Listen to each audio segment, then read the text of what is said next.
Hello, everyone, and welcome to this final Lifting the Lid webinar for 2020. If you're listening in for the very first time, welcome. Lifting the Lid is my free monthly webinar series that I kicked off in June of this year. And I have had some wonderful guests from all around the world, some of the world's leading communication professionals, lifting the lid on strategic communication excellence. If we're meeting for the very first time, my name is Sia Papageorgiou. I am the Director at the Centre for Strategic Communication Excellence. I'm based in Melbourne, Australia, but wherever you are in the world, I hope you and your loved ones are safe and well. We're going to go out with a bang today on our final episode for the year. I have been waiting for this conversation for a long time. I am absolutely delighted to be joined today by the person who loves to discuss the undiscussable, the one and only Mike Klein, all the way from Reykjavik in Iceland, where it's just gone 7 a.m. And so he's gotten up super early to join us today. And we're going to talk about a topic that is dear to both of us, and that is the challenges and opportunities for internal communication professionals now and into the future. How do we make sure that we continue to demonstrate our value on the back of an absolutely horrendous year, but equally a year that has brought strategic communication front and centre and placed internal communication professionals firmly into the spotlight? But we're not going to stay there for very long if we keep doing the same things over and over. Mike is, without a doubt, a global thought leader in the internal communication space. He cares deeply about the strategic value of the internal communication professional and the business value of what we do for our organisations. And while Mike and I have had many conversations about the value of strategic communication in the past, I'll just admit someone else.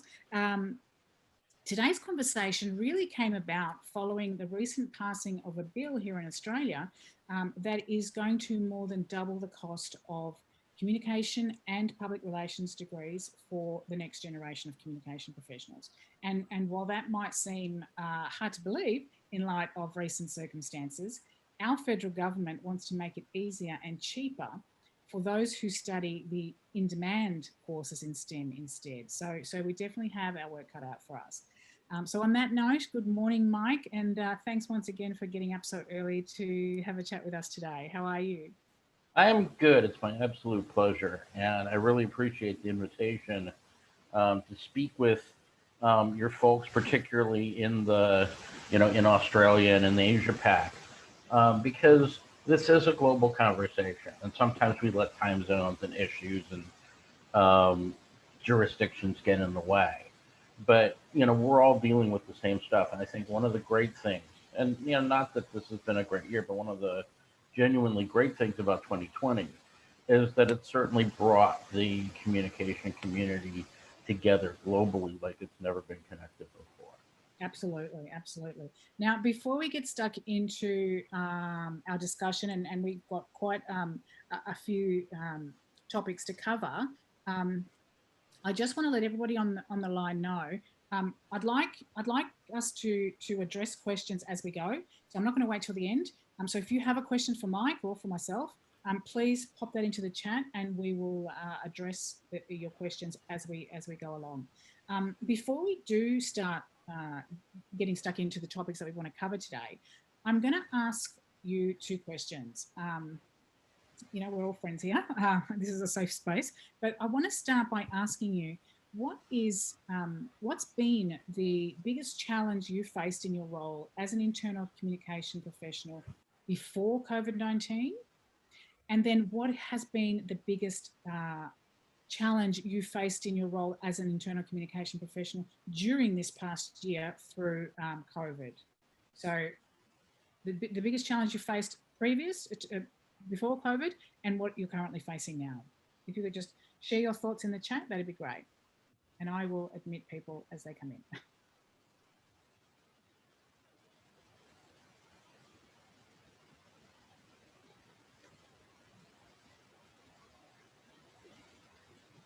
Anybody?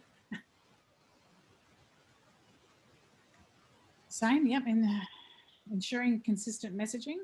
Yeah. That's okay, we got what you meant, Layla. Anyone else? Please, where are my headphones from? Can I ask everybody to put mute, please?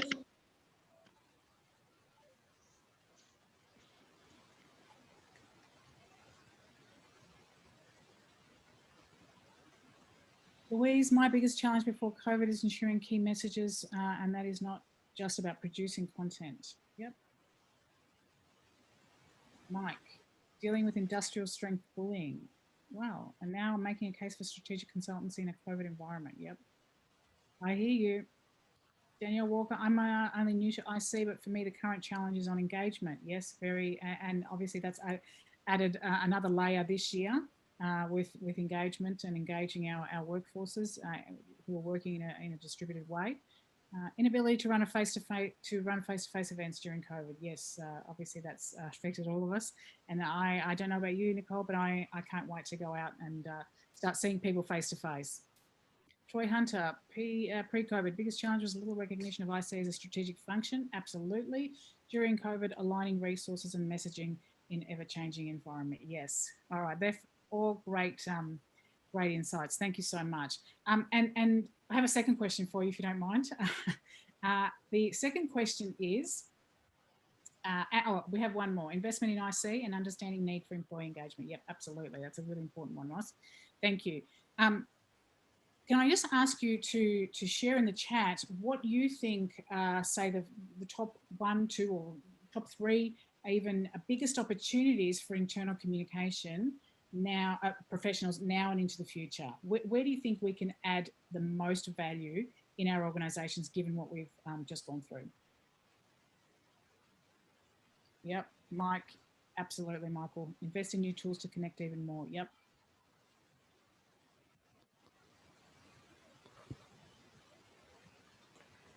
Anyone else? Brand advocacy, yes, absolutely. We're going to talk about that. Ross, thank you. Louise, getting digital technology to work for engagement. Yes, that's a huge one too. Huge one. And Mike has some amazing insights into that. Invest in time, getting senior leaders on board. Yes, that's a constant challenge. Troy, comms tools. Yeah, I see is seen as vital, so need to leverage employee engagement. That's obviously big on the agenda as we move into the next phase of whatever this environment is. Decrease barriers to connect staff in multiple locations. All fantastic insights. Okay, well, that sets the scene. Thank you for sharing your thoughts. I really appreciate it.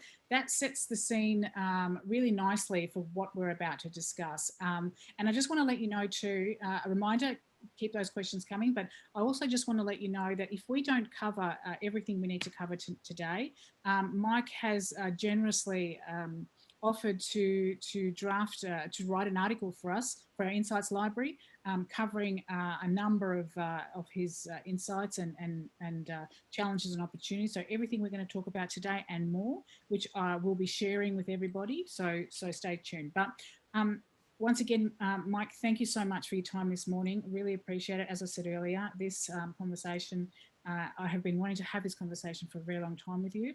I appreciate all that you do for internal communication professionals and our profession at large. So thank you. I want to start by talking about the world of work in 2020 and beyond, okay?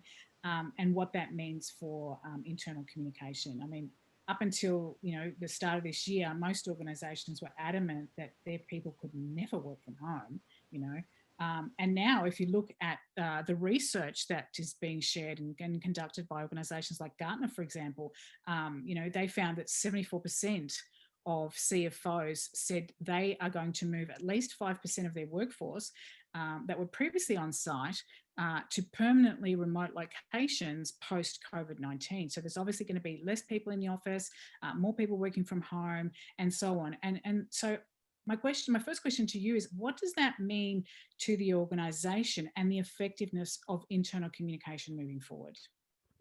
Well, let me break this answer up, because this is a huge area. This is a major mind-blowing shift, moving from primarily work from home to kind of 4 different models, and I'll talk about those models in a second. But there's what's happening in the world of work, and then what's happening in internal communication and the environment in which we operate as a result of or as a driver of those changes. So we're kind of moving from the, work at the office, work on site, 5 days a week, 8 to 10 hour day model. And this is particularly for professional staff. For a lot of production staff, a lot of commercial staff, a lot of field staff are going to be relatively unaffected by these changes. And it's important to remember those folks and to involve them in your thinking. Even though the changes that they have are going to be relatively limited, the interactions that they have with the office are going to be changed profoundly. So, it's important to look at that. But there's 4 basic models. One is a continuation of the work from office model. You've got companies like Netflix saying, when we get back, we're coming back to the office because nothing's as good as being in the office.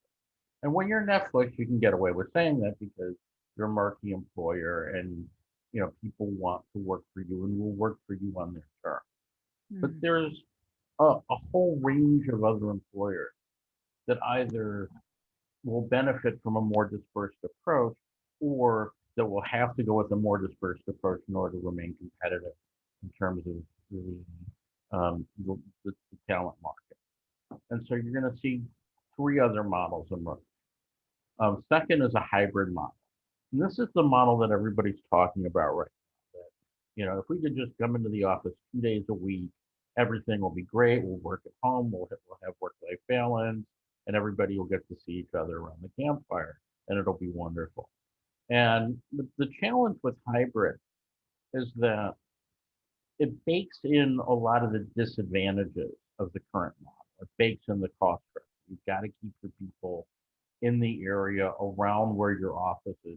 You've also got to keep a physical presence there. And it's going to have to be a different physical presence than what you have because it's not going to be utilized continuously throughout the week by everybody. So you're going to have, you're going to want to say, okay, we're going to be in Melbourne or Indianapolis or Lyon, but we'll have to have a very different space, a different approach, but we'll have to keep the same cost structure aside from bits and pieces of the real estate.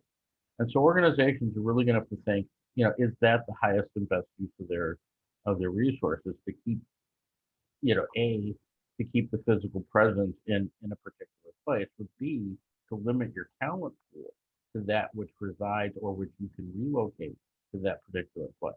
And our employee is going to say, you know what? Yeah, I'm willing to spend the next X number of years in Indianapolis when people in the same sector can have career mobility and not have to leave their preferred location. So I'm more skeptical about the hybrid model than a lot of folks at the moment. The third model is, hardcore remote. And hardcore remote has its problems. We'll talk a little bit about remote onboarding later.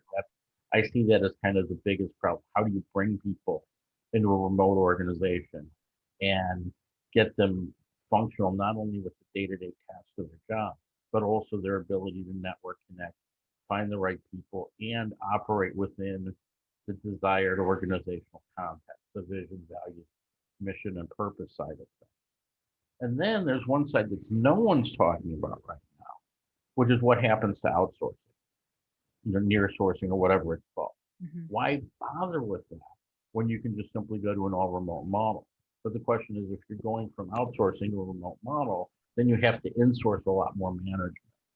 And you have to insource a remote style of management rather than just having people in a cubicle farm in Mumbai or Shanghai or Buenos Aires. So, there's more to this than meets the eye than just simply we're all going hybrid. But there are huge implications for any and all of these approaches for the internal communications profession. Because I mean, and a few people have put that into the chat as well. Engagement. I mean, you talk about a new corporate headquarters, for example. What does that mean for how we're going to engage our employees moving forward? Well, the new corporate headquarters is an expression that I came up with. I work with a company called Smart that's a leading provider of employee communication platforms and networks. And what I wrote for them in a recent piece was that, if you're moving to a remote or largely remote type of setting, the physical headquarters disappears. So what replaces it? And to a certain extent, what replaces it is the internal communication platform. And so when an organization is moving in this direction, they really need to think of, what's the central organizing, distributing, and connecting platform of the business. And that's why I said this is the new corporate headquarters. This is not something you cheap out on.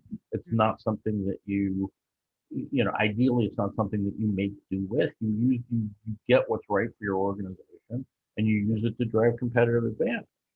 Yeah. I mean, that's what I would, granted, I work at, I work for a vendor, so I have, I have a vested interest in saying this, but I wouldn't give anybody advice to the contrary. Yeah.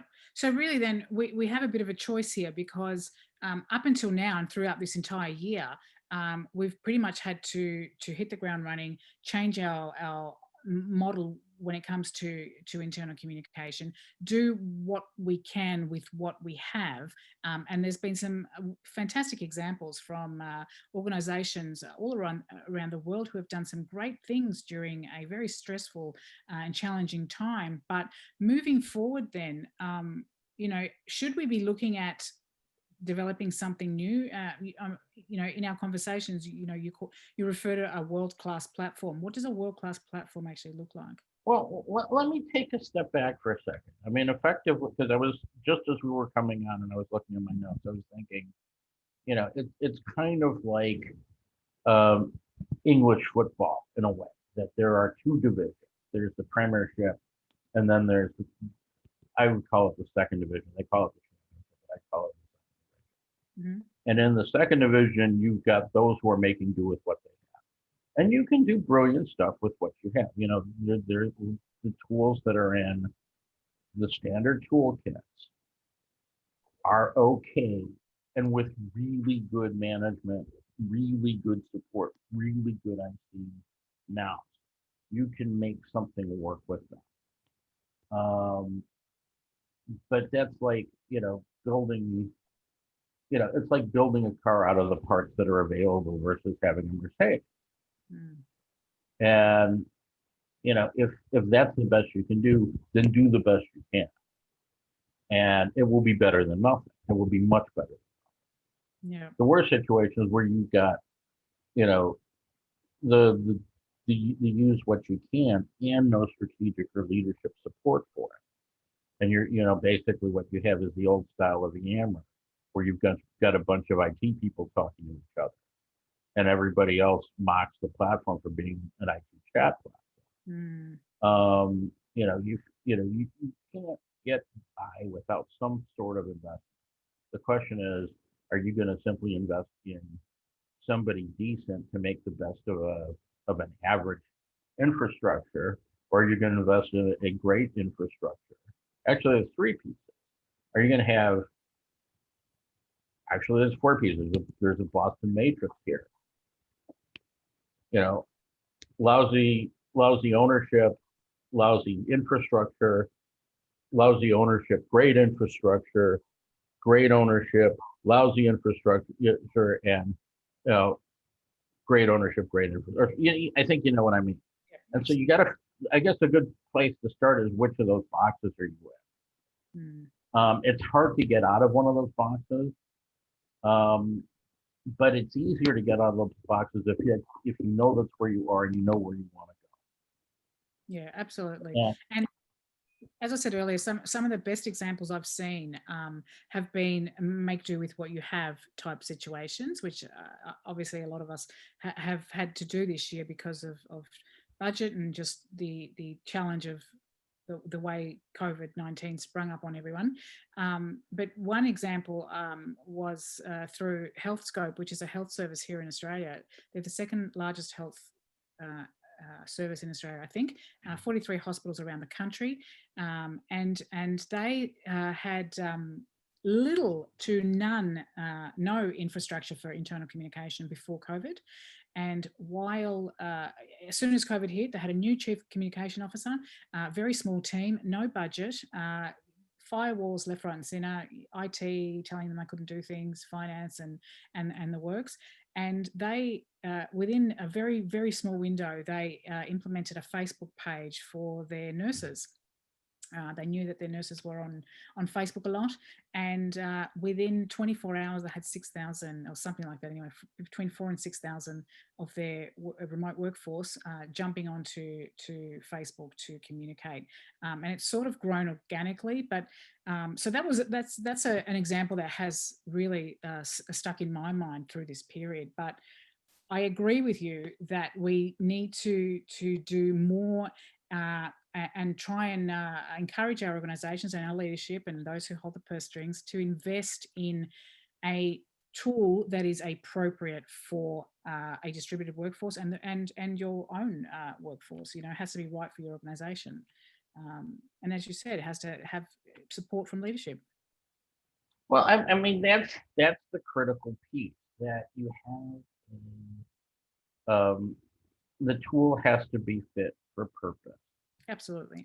and it's got to be, you know, something that adds value to the organization, and ideally something that demonstrates the value of the internal comms professional.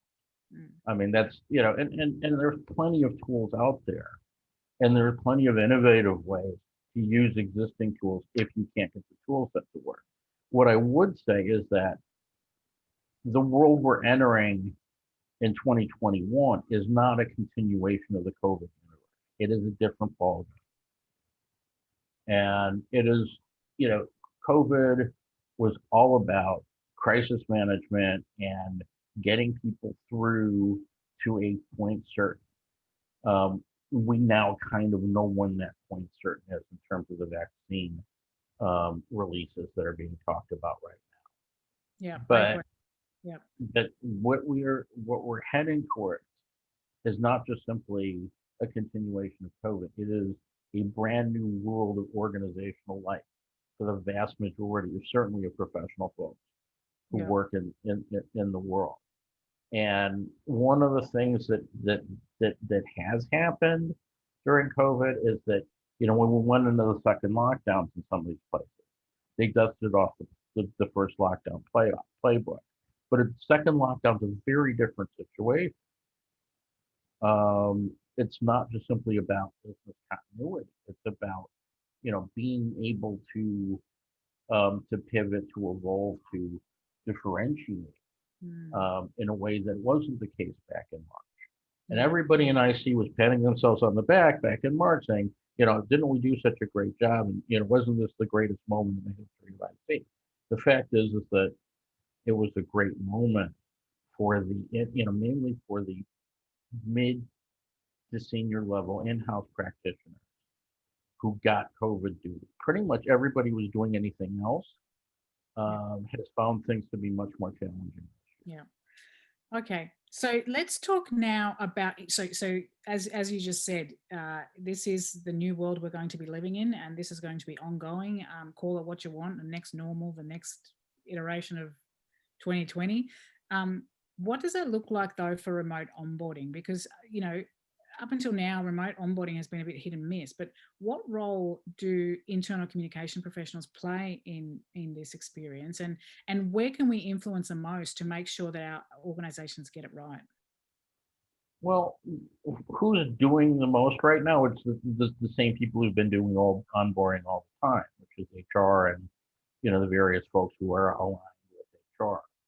But there's some huge gaps in the way people are being onboarded, and therefore there's a huge swath of opportunity for IC folk to get in there and redefine not just remote onboarding, but onboarding period. And I wrote a piece on this a couple of months ago that I'll be more than happy to share with anybody who's interested. But the key thing is that remote onboarding isn't just simply about training people to do the functional bit of their job. Mm-hmm. It's got two other key elements to it that have to be taken into consideration. One is getting people up to speed on the organizational context. So the business context, the business model, the nature of the customer base, and most importantly, the vision and values hierarchy and the organizational priorities. Because without that guidance and framework, people will focus solely on their tasks and they won't connect particularly well with the organization. And there's a good chance that their engagement will be a failure. The second piece is getting people connected with the people they need to know to do their jobs well. And this actually kind of speaks to an unwritten but increasingly critical role of the internal communicator, which is an agent of cross-pollination. We spend our time mostly doing stuff, writing stuff, planning stuff, organizing stuff, and looking at the organization as either a big whole or as a constellation of audiences, segments, tribes, what have you. The most valuable thing many internal comms folk do is often done inadvertently and haphazardly, and that is to get the right people introduced to the right people and set up with the right context for the relationship. In an organization where people are going to be spread around the world, there's nobody who's going to have the explicit task of making sure that, for example, a new CFO meets the 10 people they need to meet outside of the finance department, outside of the executive team. There's nobody else who's going to know that other than somebody who's a deeply enmeshed spider in the web internal comms person. So this is something, it doesn't show up on our KPIs yet. It doesn't show up in the way we do things systematically, but making a CFO more effective and helping them make the right decision may be worth far more than your organization's annual IC budget for the next 10 years. Yeah. So this is something that we as IC folk can do heroic impact if we start to take this seriously. Okay, so speaking of relationships, that's a nice segue into the next topic I want to explore. And just a reminder to everybody, please, if you have any questions or comments, please put them in the chat. So building relationships and connecting and building networks and for me, I would say that building relationships is one of the most important roles we have as internal communication professionals. But I want to talk now about a concept that absolutely fascinates me, and I must admit I don't know a lot about this, but I'm really looking forward to you sharing your thoughts on this, and that is about tapping into the real influences in an organization through organizational network analysis. And we're all, as internal communication professionals, we all know about the grapevine and the power the power of that. But can you just explain to those who've never heard of organizational network analysis, what is it and what can it do for us? Organizational network analysis is the bomb. And we've got Michael Nord on the call. Michael and I have been involved with some organizational network analysis, speaking and influencer stuff over the last few years. So it'll be interesting to get his comments as well. But when I say organizational network analysis is the bomb, I mean it is probably the single most powerful tool available to the organizational communicator ever devised. And it involves two things. One is asking people in the organization who they connect with on various subjects, and B, distilling that information into a series of maps and lists, which can visually and in words identify who the people are in the organization who drive the conversation.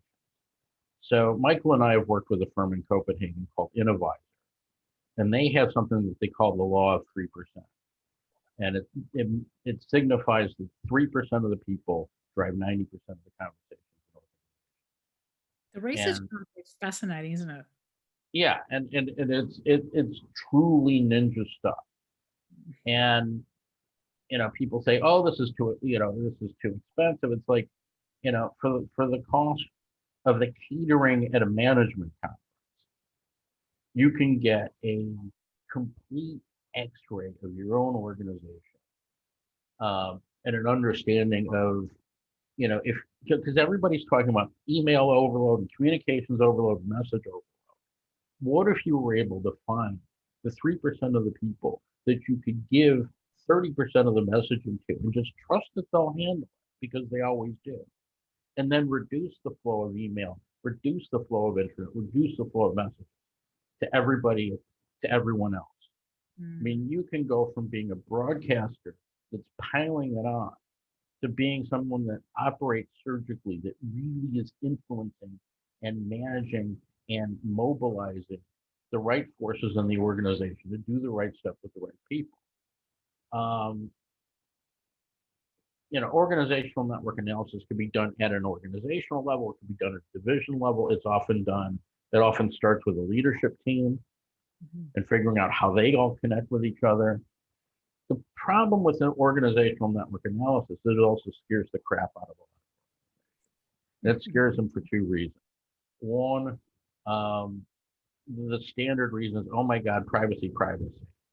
And you just have to, if that comes up, my advice is to just be strong and say, look, people work for an organization. They're drawing a paycheck. The organization has the right to know how communication flows within its borders and across its borders to a certain extent, because you can use these tools to look externally and at the internal external um, um, relationships as well. The second reason why it scares people, which I think is much more challenging, is that when you do organizational analysis, you're basically implicitly admitting that your org chart is largely meaningless, and the relationships that are built on that org chart are not not the reality of the organization. And this is, a general theme in organization where there's stated relationships and stated power versus actual relationships and actual power. This really mirrors the situation we have with the vision and values hierarchy, where there's stated purpose and actual purpose, and employees are often left to manage the gap between the two. And middle managers really tend not to like organizational network analysis because you can see which ones are doing their job and which ones aren't. Absolutely. But Yeah. it shines a very big spotlight on the actual goings on of the organization. I mean, you just think of how many times you've done internal communication research, for example, and you speak to leaders about how effective they think communication is in their organization, and they will give you one answer, and then you'll speak to the frontline staff, for example, and they'll give you an entirely different answer. So it's absolutely fascinating, and just some of the things that I picked up when I was reading about it, the impact on that of the 3% on the organization, that 3% of employees. I actually watched a webinar recently with a CEO of Innovisor, talking to the Danish Business Association of Singapore, which is on the Innovisor website. And he was saying that if one of your 3% leaves the organization, that increases the chance of others leaving by 500%. I mean, wow, that's just, Oh yeah, that's. I mean, that's a key. I mean, the old comment about rats and ships.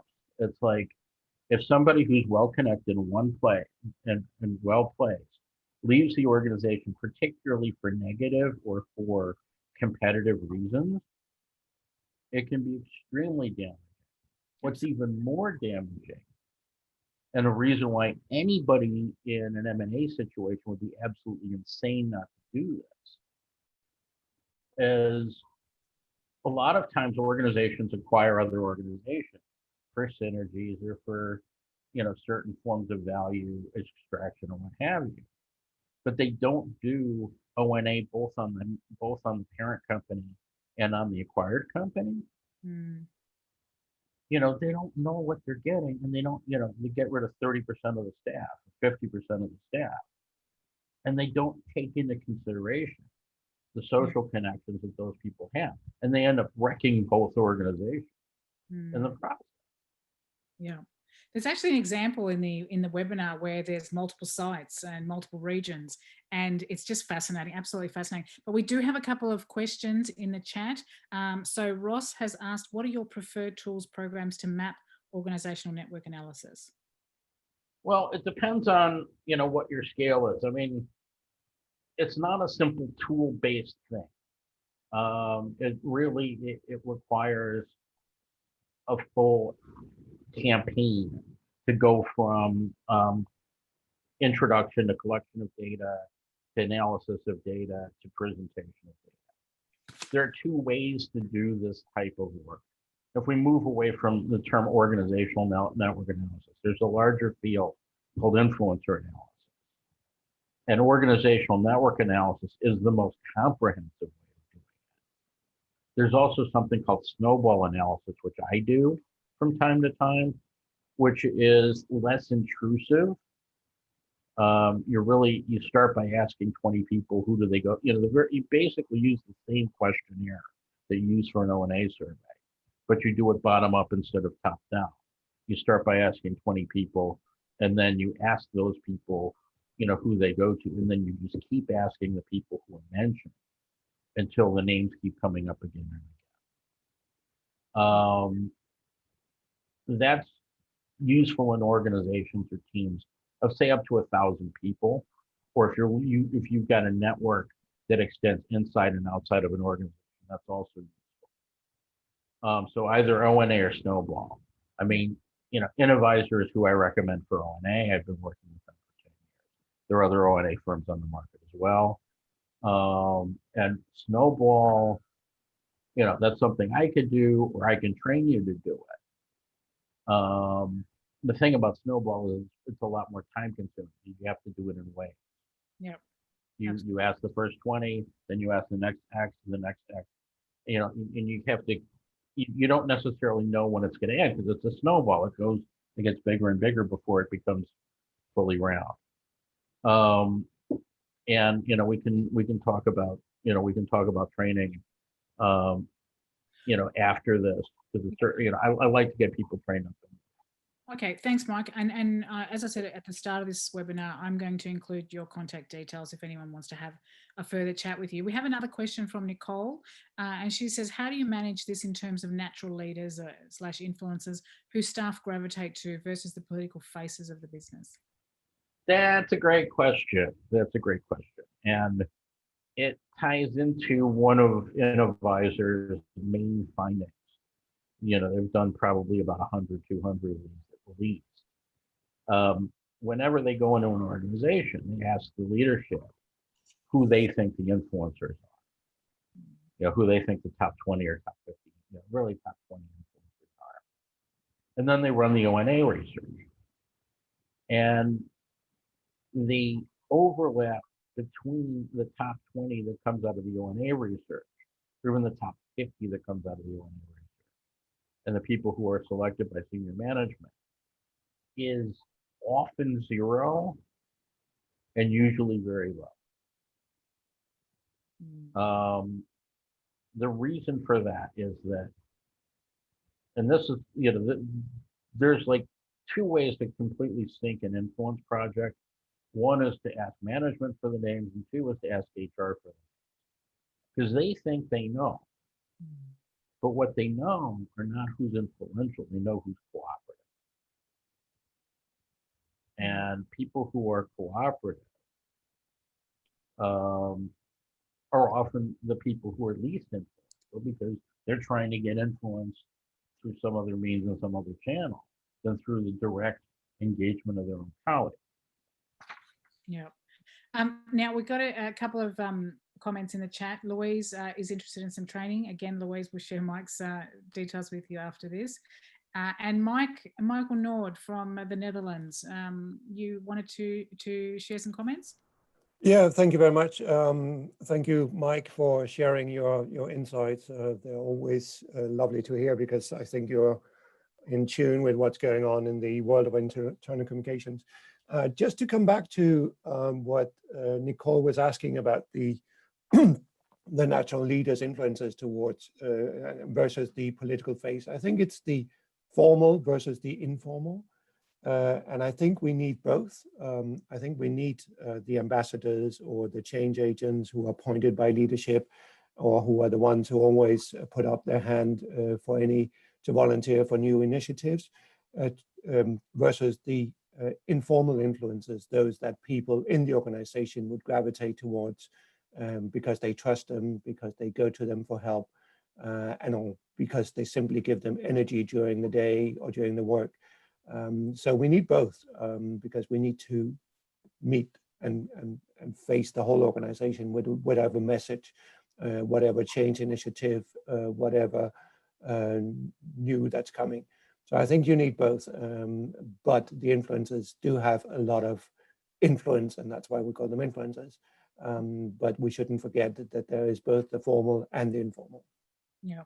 That highlights two issues. Great contribution that highlights two issues. One is that Michael is absolutely right. There's got to be people who are deputized with driving things in an organization.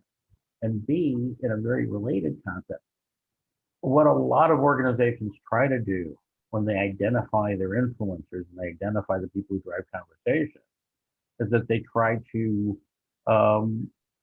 draft them, to conscript them into the formal leadership, the formal communication process. And that often doesn't work. Indeed, it's often counterproductive, because people are influencers because they have natural and powerful relationships with the people around them. And when you start saying, okay, you're working for me now, that undermines their credibility, it dampens their enthusiasm. And it diminishes the effectiveness of their informal role if they're not fully enthusiastic about it, if they're not basically coming up with the idea. But the other thing is that you sometimes, a lot of your influencers are negative, and your job isn't necessarily to make them positive, but to neutralize their negativity. Yeah. And you can't do that if you're automatically trying to draft people into becoming ambassadors. I mean, ambassadors and influencers are two entirely different species, which sometimes have some crossover. Yeah. Yeah, absolutely. Thanks, Mike, and thank you, Michael, for your comments once again. I could talk about ONA for hours. I find it absolutely fascinating, and we might share some information with the people who register for this webinar tomorrow, if that's okay. Just in the interest of time, though, I just want to keep moving. Mike, I want to talk now about skills and personal qualities, and what are the type of skills that internal communication professionals need to be honing and to be focusing on in this new world from this, from now on? What should we be focusing on? Well, that's an exceptional question, because there's no single answer. A lot of it depends on what the organizational model is going to be. A lot of it depends on what the culture is going to be, the values are going to be, the journey between stated values and between actual values and stated values. It's, and also the size of the organization is a huge piece. You look at job adverts around, and you still see them ridiculously overspecified. That you've got to be a strategic thinker who's capable of working with senior executives, who is an expert on 17 different software programs and apps, speaks 8 languages, and is willing to do it for $30,000 a year. There's a lot of those advertisements around. And what's real, what's important. I mean, it depends on. I mean, I think your biggest skill is networking, both internally and with the profession, and with those people you were lucky to know who are senior leaders in organizations with whom you can develop a personal relationship with.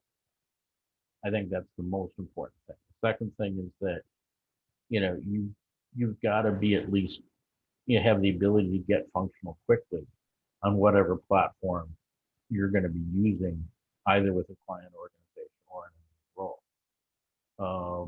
You've got to be willing.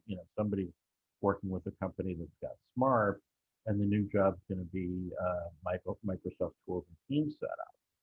You can't just simply say, I don't have that, I can't do that anymore because I don't have the tool. You've got to find the capability that allows you to do what you do. I think it's more agility and skills acquisition than having a permanent skill set. I think that's going to be key to this game. What about the role of, say, courage in this new world? I know you wrote a piece about courage and ambition not long ago, which I found absolutely. Yes, I wrote that with Janet Hitchen out of the UK, and she's absolutely wonderful.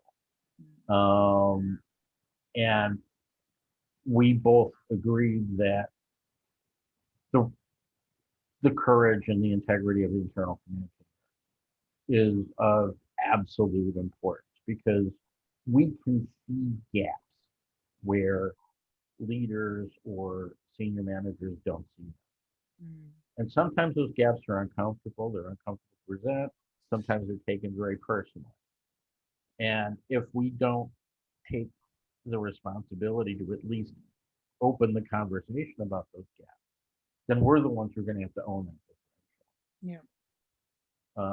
We're going to be the ones who have to own the desire to push a stated view of the world, a rosy view of the world, an optimistic view of the world, when reality just doesn't cut it. Yeah. And then their own credibility comes, so people think it's tough to be courageous. It's tough to be not courageous. Yeah, absolutely. Okay, let's talk now about the accelerated convergence of internal and external communication, the blurring of the internal and external space. I mean, people, and for a long time, want to consume information and communication in the same ways they do in their personal lives. And then you've got the issue of employee advocacy, which I think somebody mentioned earlier. How should we, bearing in mind everything you've already said about networking and about also in light of the O&A analysis and things like that, how should we be engaging our employees to continue to build our organization's brand in light of COVID-19 and everything that's going to come after this? What do they need from us in the internal communication space to be able to do that in an authentic way? Well, I think the most important thing is that we need to, quote unquote, audit the gaps between what we're saying and what we're doing. You'll find that a recurring theme with me. It's absolutely crucial because if you're looking at brand is actually a composite of a number of things. There's, what do the customers think, but also what does the recruitment, the talent community think? What do the stakeholders think? What does government think? What does government think? And if your brand is clean, simple, and positive, and your leadership panicked during COVID on it, you've got to figure out how to clean that mess up, or at least how to get them. If the organization isn't willing to clean up the mess, then you've got to find some way to move beyond the mess that you can maintain with a certain degree of credibility. And so, the role of the internal communicator is obviously to look at the mess as it impacts inside of the firewall. That doesn't mean just the mess inside of the firewall. It's the mess outside the firewall that impacts inside the firewall. And that's where internal external convergence comes. One of the fun things that I found about being here in Iceland is that the way they communicate, the way they do internal and external and public affairs communication is very different from the way they do it in much larger countries, just because it's a country with 350,000 people surrounded by a water border. And certainly in Australia, you've got the water border thing going. But that creates a very hard boundary. And communication is a lot like racket sports. It's kind of like racquetball. You're not just hitting the ball. You're also bouncing it off the walls, and the boundary is part of the playing field. And in Iceland, they converged internal and external communication years ago. You want to have something have impact. Put it on the internet and have an employee leak. If you want to have impact inside the company, make it a front page story in the newspaper. There's not the issue of, oh my God, the company told the press before they told the employees. No, the external media is considered a legitimate internal communications venue, and vice versa. And plus everybody knows each other, and so word of mouth and social networks and influencers. This is just inferred and understood and acted on. The locals say, oh, we're not very advanced. No, they're actually far more advanced than folks in much bigger countries, because there's very little bureaucracy around the way people communicate. And I wrote an article on this about a year ago. I recommend anybody who's looking at internal external convergence as being a problem should read this article and say, no, it's not a problem. It's actually very easy, and it makes a lot of sense. Okay, now in the interest of time, we only have 5 minutes to go. I want to just talk about the bane of our existence, demonstrating our influence through measurement, because this issue keeps coming up over and over again, and it's bordering on annoying now. Why do we keep getting this wrong? Like, what's the problem? There's a simple single problem to why we lose on measurement, and that is we let others dictate the terms to us. They say we want you to measure, and we want you to measure this. We want you to measure ROI. We want you to measure click rates and opens. We want you to use what you have. No, we can't do surveys. There's survey fatigue. No, we can't do this. No, we can't do this. We want you to do this, and this. And we want to see those numbers go up every time. Yeah. And the worst of all, the employee engagement survey. And I say the worst of all, not because they're intrinsically bad, but it's because they're severely misused. And there's a whole conversation and engagement where you pull out a statistic from Gallup, for instance, that says, companies that have a 25% increase in employee engagement have a 50% increase in profitability. And it's like, well, that's great. Let's do this. Go, go, go. Employee engagement. And then you look at how Gallup defines employee engagement, and you look at how the company defines employee engagement, which is often not the same, even if they're using Gallup as a tool. You have employees having a picture of what it is, and then you have management firing managers whose employee engagement scores go, or firing internal comm staff when the employee engagement scores over, even though we don't have actual levers that affect the answers to the questions that the surveys are asking. And so I would love to see 2021, the emergence from COVID, to also be the year that we emerge from the oppressive domination of the employee engagement survey, and that we come up with surveys we come with measurement that's specific to our needs, to our objectives, to our values as an organization, not something that's benchmarkable, but otherwise meaningful. Yeah, that's music to my ears, Mike, and that's my hope too for next year. And I think that whole courage and ambition piece comes into it as well, because if we're not driving that measurement agenda in our organizations, and we are leaving that to others in the organization who don't know about the value of the outcome and what that means to the people in the organization, well then we're not doing our jobs, are we? So exactly. We've just got a couple of minutes left. If you have any last minute questions for Mike, I mean, I'm happy to stay on the line if people want to hang around and ask Mike questions. Mike, do you have a couple more minutes to hang around? Yeah, so a couple more minutes, certainly. Okay, so we've got about 2 minutes left, but I just want to finish on your view on our profession as a collective. Okay, so as I said at the beginning of this webinar, we've been thrust into the spotlight. We've had our time, and we've had we've demonstrated just how valuable the function of internal communication really is. In your view, though, what's our golden opportunity here, Mike?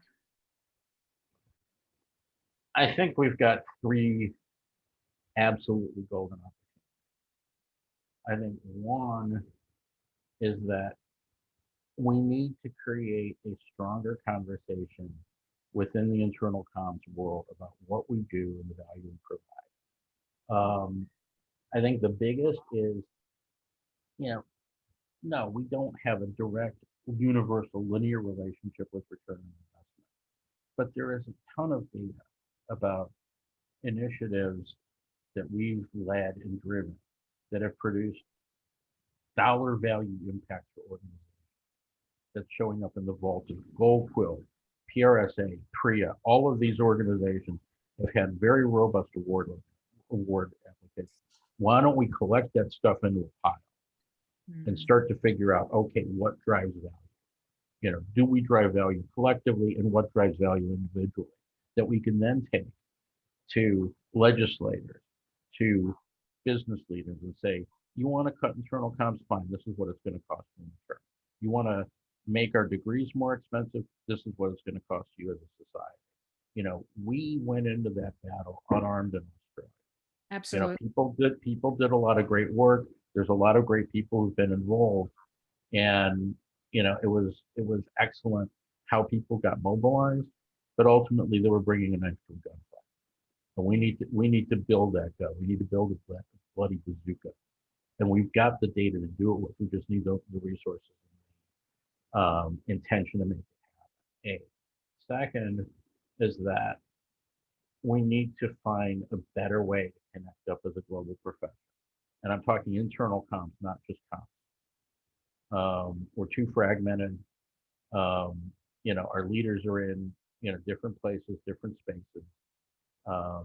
We need to get people who want to consider themselves leaders to participate and drive the global internal comms agenda. We don't have a central publication or website for internal comms. The vendors are doing a great job. That's one of the reasons why I'm working with Smart. They publish pretty much everything I do. But vendors have their own commercial agendas, and rightly so. But we need an overarching context to drive our industry together. And then third, we need to share our successes, and not just simply our happy client reports. We've got to share our strategies that succeed, so that we can accelerate our rate of innovation and accelerate our level of impact. Yep. Fantastic insights, Mike, as usual. Now it's 2 minutes past the hour, so I just wanted to just do a quick check-in. Does anybody have any last-minute comments or questions for Mike? As I said earlier, I will be sending a copy of this recording and a link to Mike's contact details. And from there you can access all his wonderful thought pieces. Excellent. You have a measurement guide and some self-assessment guides on influence, remote onboarding, and IC fundamentals. We'll make sure that we package that up in the wrap-up email I'll be sending to everyone tomorrow sometime. Thank you, Nicole, for your comments. I just wanted to say, Mike, thank you once again. I could talk to you about this for hours. Louise, Avery, really appreciate this session. Lovely to meet. Yes, excellent. Yeah, I could talk to you for hours on this. So thank you so much for getting up so early in Reykjavik in Iceland to talk to us today. Thank you to everybody for your participation and for coming along today. I wish you all the best. Good luck in your quest to elevate the value of internal communication in your organizations. And yeah, we'll leave it there for now. Bye. Thanks, everyone. Thank you.